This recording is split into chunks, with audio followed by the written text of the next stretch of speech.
керемет баталы сөз бар. Шырағың сөнбесін деген, Тақылай Айтқановтың Шырағың сөнбесін деген шығармасы туралы сендерге айтқан болатынмын.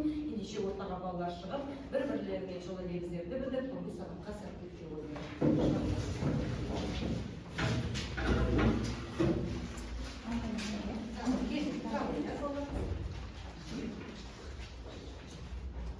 Ілияс, шырағың сөнбесін. Шырақ жолдасады. Шешенің сөзі шаршырап, сәулелер нұрын береді. Сөзің мәтіні орындай болсын. Аузына бешешендердің сөзі түсе берсін. Рахмет. Бүгін алма ағашынан алыспайды дейді қазақ. Ендеше ұлы ақын Абай атамыздың бойындағы даналықтарсын. Саған да шешендік қасиеттер байлансын. Әлшер, бойында ұлттық құндылықтар жинақталсын. Шамың жарқырай түссін, білімің тереңдей түссін. Рахмет. Саяхат, шырағың сөнбесін, маңдайың жарқ болсын. Үніңді ол. Рахмет.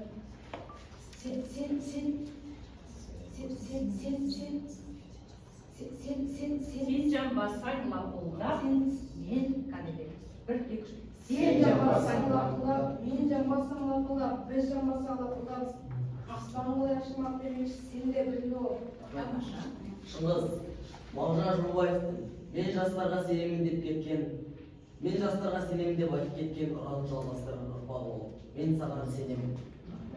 Жантөре, шырағың сөнбесін, ата-анаң аман болсын. Әр қазағым аман болсын. Шырақ отыңмаздан мәңгі жанып тұрсын. Рахмет. Нәби, осы шырақ сияқты жүрегіңіз мәңгі сөнбесін. Жан-жағына жылуыңды сыйлап жүр. Өр тұлғалы, рухты бол, мен саған сенемін. Балалар бірден екі топқа бөлінгенде балалар бір тақтадағы көрді. Бәйтерек тобы ашылғандар екінші топ, бірінші топ бәйтерек тобына мына жақта өтілеміз.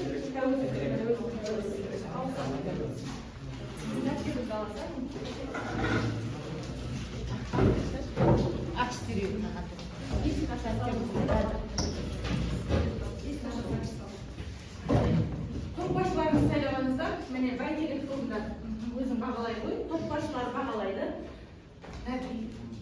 Мінекей көрсеңіздер, мына жерде ретімен қарап отырыңыздар, осы жерде бүгінгі жұмыс жасайтын ретімен жазылып тұр, бүгін сағат өтілеріңіз. Сол бойынша бақылап қадағалап отырасыздар да, тапсырмаларыңызды орындап отырасыздар. Енді үй тапсырмасына көшейік, пысықтап алайық балалар. Шығармашылық жұмыс бердім, өз еріктерге бердім. Қазіргі таңда сендер оқушы болсаңдар да, мектепте де, үйде де жұмыс орындары бар, ертең өсіп үлкен азамат болғанда да жұмыс жасайтын орындарың болады. Сол жерге барғанда сендерді үлкен жұмыс күтіп тұрады. Жұмыс орнында жұмыс күтіп тұрады. Сондай жұмыс сендерде де бар. Тапсырма үйге еркін тақырыпта өз қалауларымен орындап беретін тапсырма берген болатынмын. Сол орындың арқасында жабысқан тапсырмаларды алып, қайсыған дайындалып берді, сол бойынша жауап береді.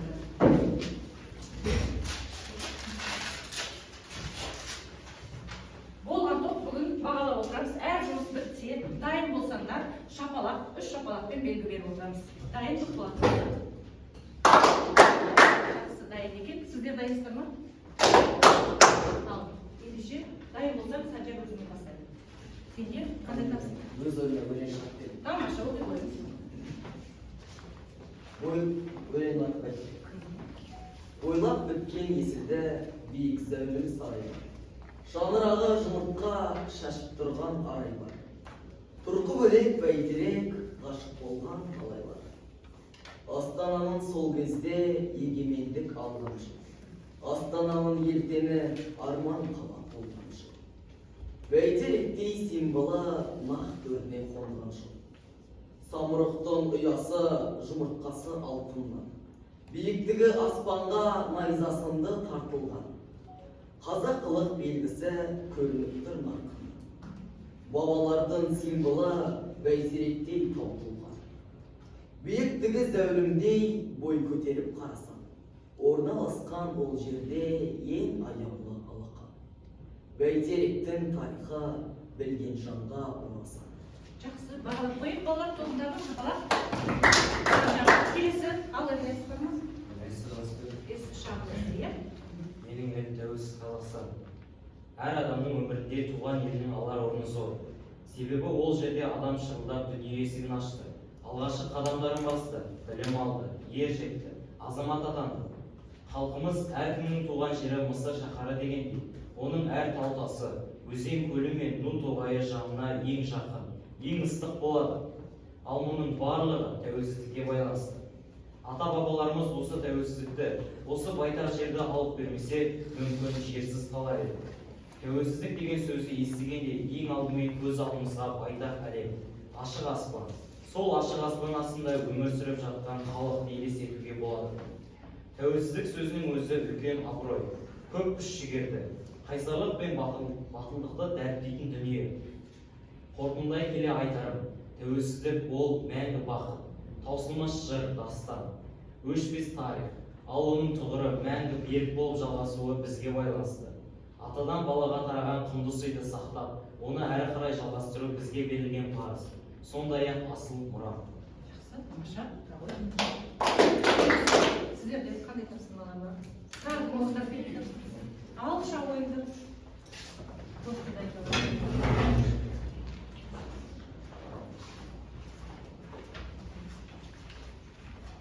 Бәйтерек, биіктігі 97 метр.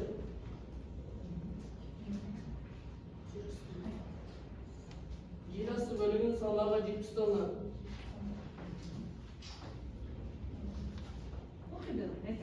Орналасқан жері Астана қаласы.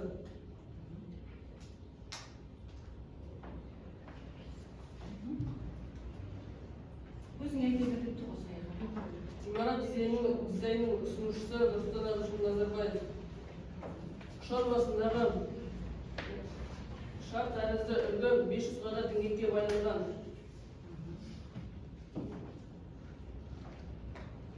Тұңғыш президентіміз ағылшын архитекторы Норма Фостері шақыртып салдырған. Шардың түсі ауыспалы хамелеон шыныларымен көмкерілген. Жақсы, отырамын. Жақсы, болды ма?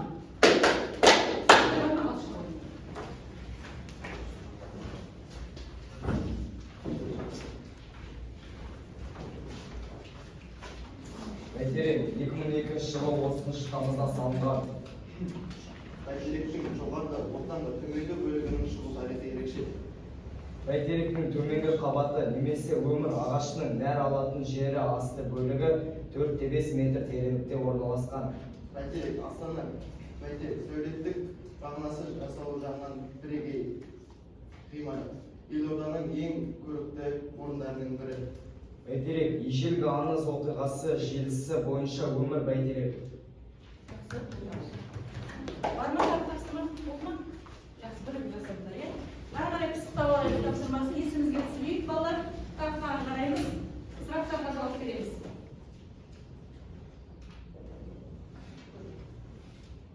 Бәйтерек поэмасының атауындағы дай сөзі үлкен мағына береді, иә? Келесі.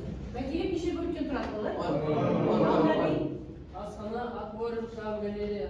Келесі. Дұрыс па, балалар? Келесі. Бәйтерекке барып көрдің бе? Аял алақан. Дұрыс.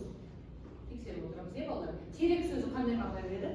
Зәулім ағаш. Зәулім ағаш. Келесі. Монумент жобасының авторы? Келесі. Жиырма үш көкірек тілдер мерекесі күні дүниеге келген ақын? Дұрыс, тамаша. Келесі. Бәйтеректің биіктігі неше метр және неге қатысты осы өлшем берілген? 97 метр. 1997 жылы салынған. Яздым? Себебі біз Жақсы. Келесі сұрақ. Бәйтерек монументі қай жерде орналасқан? Ал беріңіз. Астана қаласының есіл өзенінің сол жағалауында. Стоя балалар.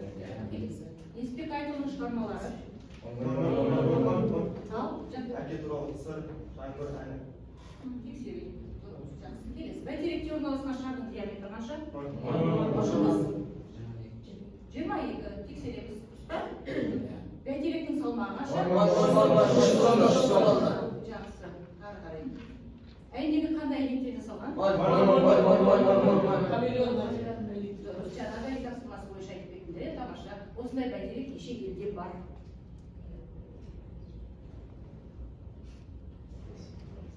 Ұқсайды, иә?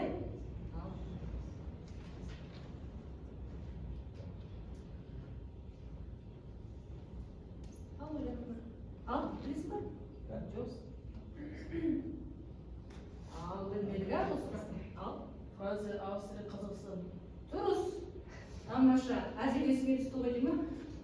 Бәйтерек монументі неден жасалған?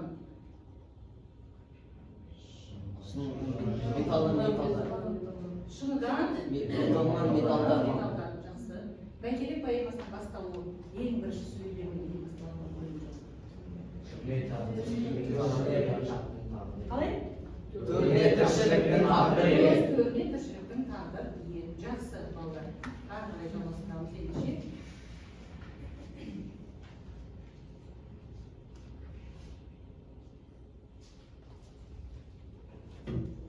Бүгін Бәйтерек поэмасына өздерінің шығармашылық жұмыспен айналыстыңдар. Өздерінің ойларын айтып жатсыңдар, шығарма жазып жатсыңдар, өлең арнап жатсыңдар балалар. Ендеше осы бойынша бүгін тағы да ойымызды, пікірімізді жалғастырамыз балалар. Сонымен қоса біздің пікірімізді білдіруіміз мүмкін, әрқайсымыз өзіміздің көзқарасымыз. Ендеше бүгінгі күнге дейін өткен тақырыптағы барлық көзқарастарыңды білдіресіңдер. Кітаптар үзінді оқуға болады, өмірден аласыңдар. Қазіргі күнді демалып Астана қаласына барғанда Бәйтерекке барсаңдар, оны айтуға болады. Ойларына не келеді? Екі топ бір-біріне қарама-қарсы отырып, яғни көзқарастарыңды білдіресіңдер балалар. Бүгін шығармадағы ұрпақтар сабақтастығын байқаймыз. Яғни өздерің білесіңдер, поэма туралы айтқаннан кейін поэманың ішінде тарихи тұлғалардың есімдері аталады, иә? Тарихи тұлғалардың есімдерін барлығын ақтадыңдар мысалы. Соның барлығын қосып, қазір өз көзқарастарыңды пікірлерін айтыңдар. Ол үшін мен сендерге мына суретті алдарына тастайын. Осы суретке қарап отырып, құрастырасыңдар, ойларыңды айтасыңдар, бағалап отырыңыздар, бағалап отырамыз. Топ басшылары, міне орталарына сұрақ, яғни суретке қарап, ойларыңды жинақтаңдар. Кітаптан үзінді оқуға болады балалар.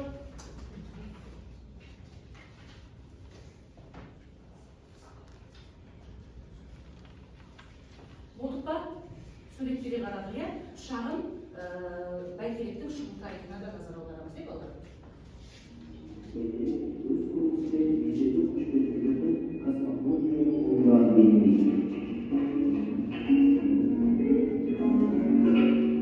Kuşbeyliklerin anısı boyunca elinde 90 çevre her müziği tanımlar. 10. asırda taşıdığı ağacı Beyterik müziği tanımlar. O tanrının şiirde, dilimin şiirde değil, al kuşanması tercihinin aslanımız tanımlandı. Kırın sayı solalaştığı ışığına kaysiyetli sanatımız cumhurtası. O kıl, 10 yaşında ağaçın kırıp bir aynağa kuşluk koyabilir. Bu jazben kısmı. Günün anası, kaybettikleri soğukluktan gözlüğünde. Иә, бастаушылықтарда ортаңыз бойынша да топланушыларыңыздар. Ендеше жақсы. Ойларды жинақтаңдар. Кім бастайды? Бір-бірімізге қарап тұрайық. Енді білдіреміз олар, мұсылмандар, ойларды айтыңдар. Не керек ол ойларына? Несіпбек Айтұлының Бәйтерек поэмасының тақырыбы тәуелсіздікке негізделген. Бұл поэмада азаттықты асқақтықты дәлелдейді. Поэма арқылы отанға деген сүйіспеншілікті, патриотизмді айтқысы келеді. Бәйтерек 21 ғасырда жазылған поэма. Себебі бұл Қазақстанның шарықтау шегі. Тұңғыш президентіміздің атқарған міндеттерін дәріптейтін ұлы шығарма. Қазақ даласының әлемді аузына қаратқан зор мақтаныш сезімін жеткізеді. Несіпбек Айтұлының Бәйтерек поэмасындағы мәңгілік ел ұғымы қазақ халқының мәңгі өмір сүріп, ұлттық құндылығының сақталуы жайында айтылған. Ұлттық құндылықты сақтай отырып, ата-бабамыздан қалған қазақтығымызды сақтай аламыз. Мәңгілік ел дегеніміз ешқашан жойылмайтын, ұлттық құндылығын, тілін, дінін еш жоғалтпайтын ел. Мәңгілік ел дегеніміз ұрпаққа ұлағат бірлікке бастайтын. Бәйтерек ежелгі наны бойынша тылсым қасиетке ие алып ағаш. Бәйтерек жердің дәл кіндігінде орналасқан, тамыры жер асты, діңі адам әлемі, басы рухтар мекені болып табылатын көк тіреген алып ағаш. Бәйтерек ежелгі түркі сөзі бойынша мәй үлкен, ал терек парсы тілінде зара ағаш дегенді білдіреді. Бәйтерек екі сөздің бірігінен құралып, зәру ағаш дегенді білдіреді. Бәйтерек туралы аңыз әңгімелер көп, соның бірінде әлем халықтары мифологиясында үш қабаттан зәулім ағаш түрінде кеңінен жаралған, яғни аспанды, жерді, жер астын тік бағытта жалғастырып тұрады. Бүкіл әлем халықтарының тарихы осы ағашпен байланыстырылады. Сол зәулім ағаштың астында үлкен жылан жатады, ал ұшар басында құс патшасы тұрады деп мифтік саналар қалыптасқан. және бәйтеректің астында үлкен айдаһар, ұшар басында самұрық құстың иесі. Мифтік қаһарман айдаһарды өлтіріп, балапандарды ажалдан құтқарып қалады. Самұрық құс қаһарманға риза болып, ойлай ұшып, оны төменгі қабаттан ортаңғы қабатқа алып шығады. Қазақтар көптеген ауыртпашылықты басынан кешті. Өткен заманда өте қиын тар заман болды. Біз қазақтар орыстарға бағынышты болдық. Барлық жақта жұт болып, кедейшіліктен көз ашпадық. Бұл поэмада жақсы сипатталады. Ал қазірде егемендік алдық, бейбіт тәуелсіз ел болдық. Қазақстан Еуразия даласындағы ең үлкен елге айналды. Тарих бойы көптеген ұлттардың отаны мен тарихи маңызды жолдардың торабы болды. Қазақ жерінде көптеген ордалар мен мемлекеттер құрылған. Ежелгі адамдар көшпенді өмір сүріп, қазіргі қазақ мәдениетінің қалыптасуына үлкен үлес қосқан. Ел астанасын Ақмоладан Алматыға көшірудің негізгі бастамашысы еліміздің тұңғыш президенті Нұрсұлтан Әбішұлы Назарбаев болды. 2003 жылы The Wall Street Journal газетіне берген сұхбатында тілшінің жаңа астана жобалауға қатысыңыз ба деген сұрағына еліміздің тұңғыш президенті: мен әр ғимаратты, әр сәулет өнерін жобалауға қатыстым. Тіпті олардың түсінде мен сәулетшімін және мен одан ұялмаймын деп жауап беріпті. Эйфель мұнарасы, Вестминстер Кремль. Бұл әлем картасындағы ең үздік бейіттер. Бұл мұнаралардың барлығы өздігінен жасалғандай әсер қалдырады. Бірақ та бұлардың барлығын белгілі бір адамдардың талантымен және еңбегімен арқылы жасалған мұнаралар. Ал біздің бәйтеректің шығу тарихы бөлек. Бәйтерек біздің тәуелсіздігіміздің символы. Ежелгі түркі қоғамында бәйтерек деген сөздің өзі өмір ағаш деген мағынаны білдіреді. Міне осы жапырақ жайған алып ағаш ертедегі ертегілеріміздің кездесетін қасиетті құс самұрық. Міне осы самұрық құс өмір ағаштың басына жұмыртқалайды екен. Есіл өзенінің сол жағалауында бой көтерген бәйтерегіміздің ұзындығы 97 метр, ал диаметрі 22 метр. Әлемде ең алғашқы диаметрі 22 метр және шары 300 тоннадан тұратын және күннің түсуіне қарай түсі өзгеретін камера әйнегінен жасалған. Бәйтерегіміз 3 бөлімнен тұрады. Ең астыңғы бөлігі халықтың тамыр жаюы, ал қалған бөлігі халықтың алдыға ұмтылуы деп айтылады. Ал әзіргі Астана бойында Астананың ортасына бой көтерген бәйтерегіміз Қазақстанның нышаны символы. Қазақстанның тіреуімен тек алған туының белгісі. Ақынның бәйтерек поэмасы тәуелсіздіктің қымбат екенін, осы жолда қаншама саңырақтарымыздың қиылғандығын сипаттайтын, ұлтқа рух беретін шығарма. Азаттықты берік ұстау бір адамның мойнына артып қойған жүк емес. Ел болып, балақтан тартпай, ұлттан демеу болуға шақырады. Еліміздің ордасын орнатып, астана салып, Астананың символы ретінде бәйтеректі тұрғызып, Астананың сұлулығын, келбетін, қазақ даласының мол байлығын сипаттайтын бұл шығарма. Құлқынның ұлы болма, халықтың ұлы бол деп айтып кеткен Несіпбек Айтұлы оқырмандарына соған жетелейді. Ата-бабаларымыз жапандалды жалғыз өскен ағашты киелі ағаш немесе әулие ағаш деп санаған. Оны кесуге, оған қандай да бір зиян келтіруге тыйым салынған. Оның саясында ұзақ демалып ұйықтауға да болмайды. Егер сол жалғыз өскен ағаштың жанында демалып ұйықтасаң, бұл өмірде де сол ағаш сияқты жапаннан жалғыз солқиып қаласың деп бізге ата-бабаларымыз ал құлап сіздегі жайқалып өскен ағашпен және де шөлді мекендегі бұталары бұлдыраған ағаштарды киелі ағаш деп санаған. Оған ата-бабаларымыз сыйынған екен сол ағашқа. Себебі олар сол ағаштың маңында әулие жатыр деп болжаған. Ол ағаштың бұталарына шүберек байлап, ол ағаштың жанында мал сойған екен. Алайда қазақ үнді, асқақ деп егеменді Қазақстан Астананың Ақмолаға қоныс тегуін, тәуелсіздіктің жемісін дәлелдейтін ақын бәйтерек поэмада азаттықтың, асқақтықтың идеясын жеткізгісі келеді. Мәңгілік ел ұғымы баяғы бабаларымыздан келе жатыр. Біз ғана емес, бабаларымыздың өзі аңсаған, бізге тәуелсіздік алып берген ағаларымыз бен аталарымыз бар. Қазіргі таңда мәңгілік ел болуымызды аңсаған бабаларымыздың арқасында сол мәңгілік ел ұғымын бастама етіп алған тұңғыш президентіміз Нұрсұлтан Әбішұлы Назарбаев, ал оны жалғастырушы Қасым-Жомарт Кемелұлы Тоқаев. Осы поэмадағы мәңгілік ел ұғымын баяғыдан аңсаған бабаларымыз туралы мына жомарта кездеседі. Халқымның сан ғасырлық ғұмыры да уақыттың жоқ болмақтан жұмырына, армысың азаттығын қырағана қалықтап, қайта қойған тұғырына, осы үздінің соңғы жолында, қайта қойған тұғырына дегенде, ата бабамыздың кезінде болған бәйтерек ағашын еске алуға болады. Ал мына де біз мәңгілік ел бола алатынымызды жазған. Жетелік көріп келген көрешегі болса екен, мәңгі жарқын келешегі, туыстап тұлпарда қайта қойған халқының айдарынан жеріседі. Біз батыр бабаларымыз айтқандай мәңгілік ел бола аламыз. Біз ол үшін бір-бірімізге арқа өтуіміз керек. Тағы да бір айта кететін жайт, бұл поэмада көптеген тарихи тұлғалардың есімі аталған. Яғни біздің заманымызға дейін 570-520 жылдар аралығында өмір сүрген атаңызға айналған сақ массагет тайпасының ханшайымы Томирис Тұмар ханша, би, жырау, философ Асан Қайғы, шығыс түрік қағанатының мемлекеттік қайраткері Күлтегін және тағы да басқа көптеген тарихи тұлғалар. Бұл тұлғалардың аталу себебі олар бізге осы байтақ жерді алуға көп үлес қосқан. Ол мына өлең шумақтарында кездеседі. Томирис Еділ патша Елдес хан, аңсаумен еркін өмір арпалысқан. Жете алмай жерұйыққа Асан Қайғы, желдіртіп желмаясын жер тауысқан. Тағы да естемей буын білге Күлтегінге жетеді адамзатта кім тегінде. Тас қойып жазып кеткен өсиетті қасқай қара жердің тұр төрінде. Одан бөлек Ақтөбе облысында Қарақыпшақ Қобыланды батырға арналған мемориалдық кешен тұрғызылған. Кешеннің төбесіне қарағанда қалқанның үстіне қойылған батырдың дулығасына және жанында жатқан садаққа ұқсайды. Мұнда келіп зиярат етушілердің көзіне бірден түсетін дүние бір-біріне байланған үш найза және батырдың қолға ұстаған қалқаны.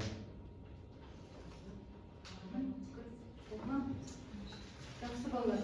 Ендеше көңілде өздерінің пікірлерін айта отырсаңдар, сол айтқан пікірлерді естеріне алсаңдар, бір-бірінің айтқан пікірді тыңдап көрсеңдер, сендер бүгінгі тақырыпты өздерің айтып отырсыңдар.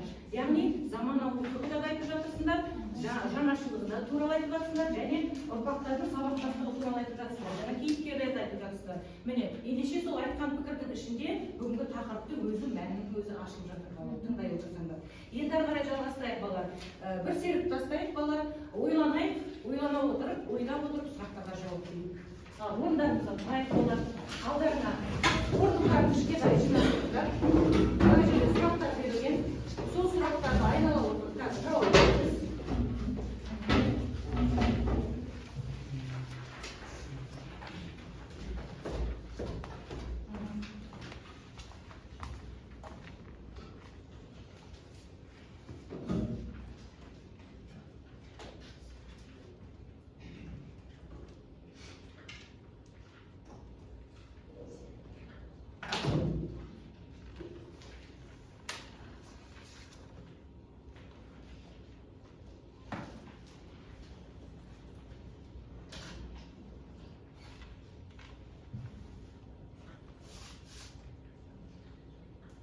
Шапалақпен белгі беріңіз, балалар.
Менің аты бар. Мың тоғыз жүз елуінші жылы дүниеге келді, 3 бөлімден тұрады, поэма 10. Сіздерде бар ма қалай? Сөз кезегі. Бәйтерек тобынан 10 сұраққа да жауап бар. Қате жоқ.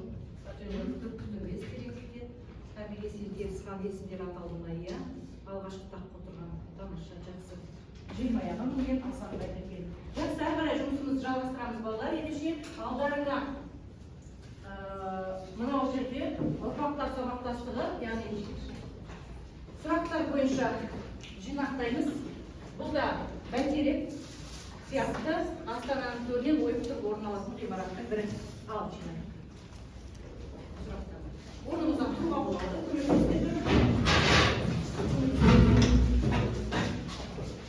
Асықпаймыз. Бұған жылдамдық жоқ.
Алғашқы кітабы қай жылы жарық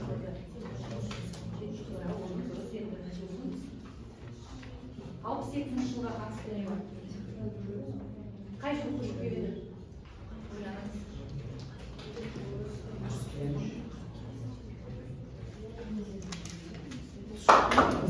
Болды ма? Қарап алыңдар жұмыстарымен жазылып.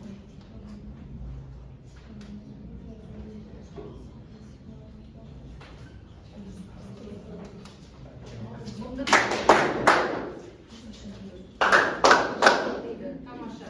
Ендеше бір-біріне ауысыңдар да жұмыстарды тексеріңдер.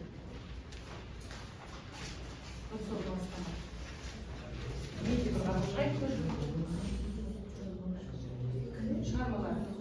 Көз жазған дұрыс. Жазған тәуелсіздік тобында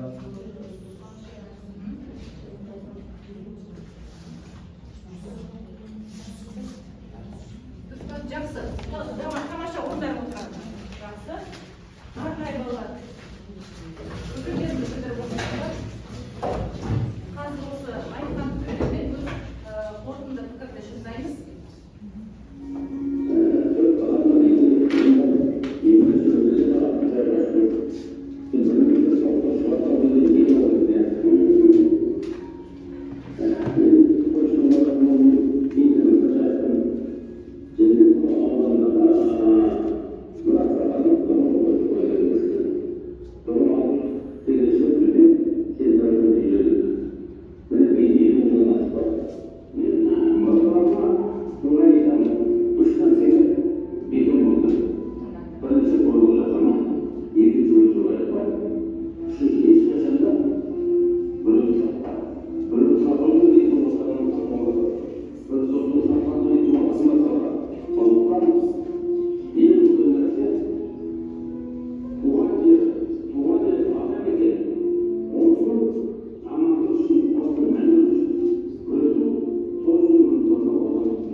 Сендер білімді болсаңдар, егеменді еліміз әрқашанда тұғыры биік болады, балалар. Білімді ұрпақ көп болсын дейміз. Ендеше сендердің пікірлеріңді тыңдағым келеді, балалар. Бүгінгі сабақта үнемі сабақ сайын бізде сыныптың ішінде бір бала білімді бала атанады, иә? Қорытындылау үшін бәйтерек ғимараты деп есептейік, осының бойында сақ дәуірінен бастап, міне бүгінгі күнге дейінгі сұрақтар рет-ретпен орналасқан. Егер осы сұрақтарға толық жауап беріп жатсаңыздар, міне сабақтастық дегеніміз осы біріншіден бала. Кім бүгін сабақты білімді бала атанғысы келеді? Ал Ілияс шығыш. Бүгінгі сабақтың білімді баласы Ілияс. Көреміз. Егер бір Ілияс сұраққа жауап бере алмаса, балалар қол көтеріп сұрақты толықтыруға болады. Бастайық. Түркі қағанаты үшіге бөлінеді, атап айтып, түркі қағанаты екіге бөлінеді, батыс түркі қағанаты және шығыс түркі қағанаты. Халық қағанаты өмір сүрген жылдар 756-900 жылдар. Дұрыс болса, қате болса, бірден түзетеміз. Жетісуда 2 жыл билік еткен қағанат, халық қағанаты.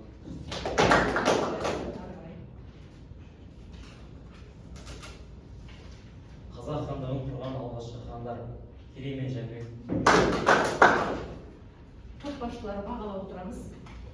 Білімді балаға сол үшін бір балл беріледі, егер толық жауап беретін болса. Қазақстанның астанасы ресми түрде қашан көшірілді? 1997 жылы.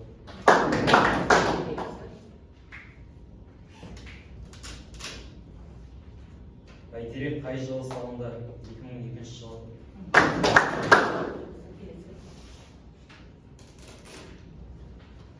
Қазақ хандығының құрылған жылы 1465 жылы.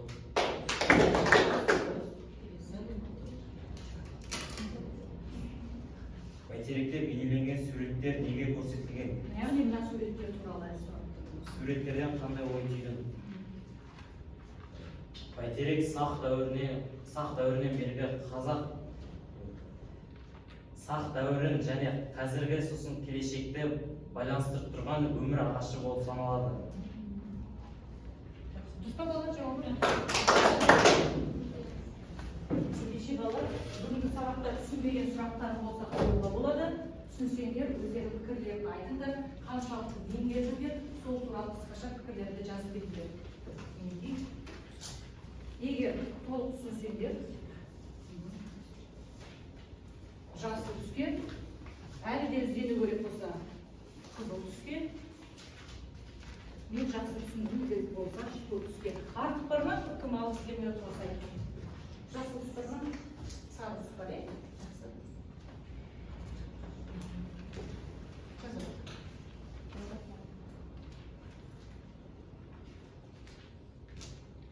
Пікірлеріңді.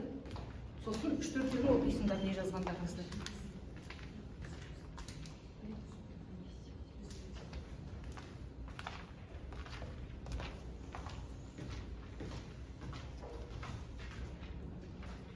Білім қоржынына қарай саласыздар, балалармен таныстырып өтіңіздер, не жазыңыздар.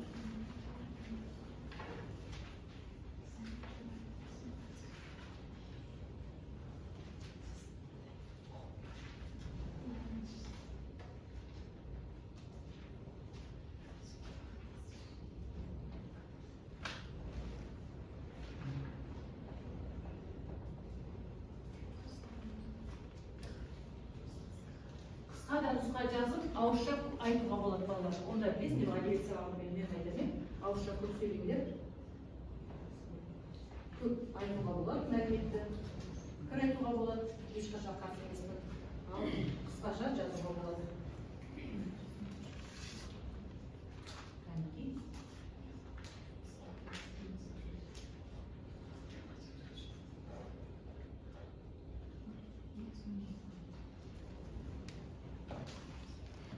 Сонда, жұмыстың пікірін айталды. Бүгінгі сабақта бұл поэма отанға деген сүйіспеншілігі, патриотизмді, еліміздің тәуелсіздігін құрметтеуге шақырады. Шақырады, шығарма екендігін жақсы салауат қайырды.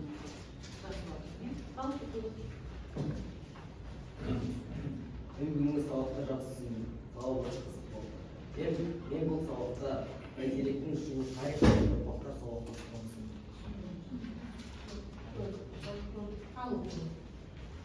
Мен бүгінгі сабақта ақын поэмасындағы Астана төріндегі бәйтерек тек Астана жұрты ғана емес, бүкіл қазақ халқының арман мұратын айқындаған мұнара екендігін білдім. маған Несіпбек Айтұлының бәйтерек поэмасының идеясы ұнады. Себебі бұл поэма біздің тәуелсіздігімізді барлығына паш етеді және барлық тарихты еске алады, оны ұрпаққа үйретеді.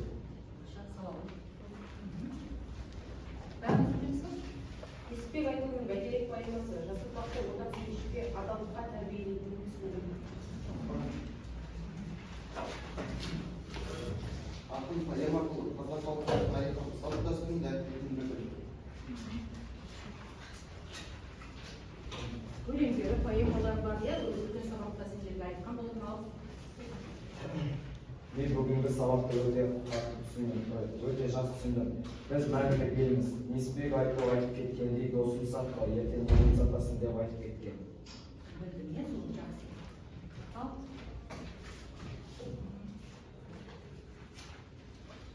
Оқымайсың, жақсы өзі оқымайды. Айтар белгілері жоқ болса балалар, сендер жаңа тапсырма орындағанда Несіпбек Айтұлының 200-ге тарта әннің өлеңінің сөзін жазған екен балалар. Сөзін жазған. Бірақ біз мән бере бермейміз қандай әндер екенін. Мен сендерге үнемі айтамын ғой, әнді кім жазған, сөзіне назар аударыңдар, авторы кім деп, иә?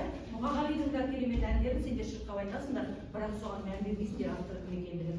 Ендеше тамаша қазақ елі деген әнін, патриоттық әнін мектеп қабырғасында іс-шараларда айтасыңдар. Ендеше авторы балалар Несіпбек Айтұл екен. Білдіңдер ме бұрын соңды? Ендеше қазір мен сендерге караоке қоямын, бір шумағымен бір қайырмасын айтамыз. Мына жерге шырқап бұл әнді қазақ жоқ, сондықтан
Мен өз тобым оқушылар бағалап кетейін. Өзіме 9, Ілиясқа 10, саяхатқа 7, Бибігүлге 7. әр тапсырманың өзі балын көрді ғой жаңағы көрсетілген 3 балл, 2 балл. Тамаша. Санжар бүгінгі сабақта 10 балл алды, Жантөре 9 балл, Айша 9 балл, өзім балл. Не үшін 10 балл бердің деп сұрақ қойын? Себебі өзімнің Саған бір сұрақ қойыншы, не үшін Ілиясқа 10 балл бердің? Себебі Ілияс өз ойынан есте шығарып берді, және сабаққа жақсы қатысты. Білімді баласы, иә, бүгін сабақта тамаша ендеше. Балалар, мен де сендерді бағалап кетейін. Ілиясқа келісемін, мен де 10 балл қоямын. Санжарға да шамасы келгенше қандай тамаша өлең жазып бергенсің, 10 балл қоямын. Нәби, иә, 8 балл қоямын. Бибігүл 7 балл, иә. Саяхат 7 балл. Алишер 7 балл, иә, Жантөре 8 балл. Міне Шыңғыс өзіне 9 балл қоямын. Міне осындай үнемі сабақтарға осылай қатысып отырыңдар. Жақсы, үй тапсырмасына ақынға хат жазып береміз артық. Өз ойларынан барлығымыз бірдей арнап ақынға хат үй тапсырмасын жазып